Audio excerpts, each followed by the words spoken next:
Lahat nagugulat dahil madami sa kapatid natin na mga Badjao ay nagkalat sa lansangan.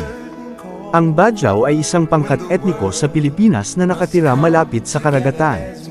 Sila ay kilala sa kanilang mahusay na kasanayan sa paglalayag sa dagat at pangingisda.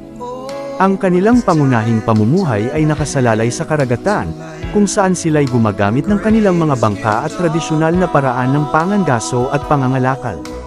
May sariling wika ang Badjao, na tinatawag na sinama. Kilala rin sila sa kanilang tradisyonal na mga bahay bolsa na tinatawag na lepa, na karaniwang ginagamit nila habang nasa karagatan. Marami sa kanila ang naninirahan sa mga paligid ng Sulusi at iba pang bahagi ng Mindanao.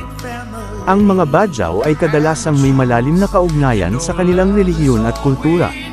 Mahalaga sa kanila ang kanilang mga ritual at tradisyon, kabilang na ang kanilang mga seremonya sa kasal, pamamanata, at iba pang mga ritual na nagpapakita ng kanilang kultura at paniniwala.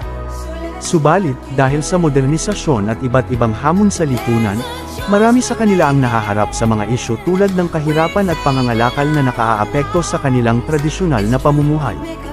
Bakit nagkalat ang Badjao sa mga lansangan sa iba't ibang lugar o lungsod? Ang ilang Badjao lumilipat ng lugar dahil sa iba't ibang kadahilanan.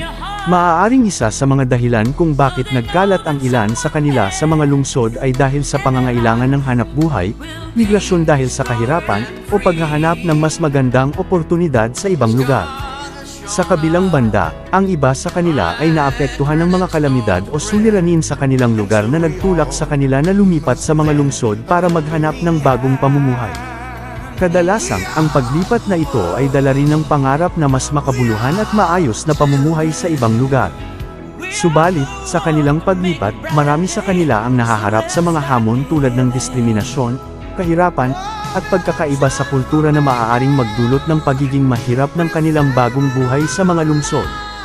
Madaming haka-haka na ang mga Badjao ay hawak ng sindikato kung kaya't nagkalat sila sa iba't ibang lugar.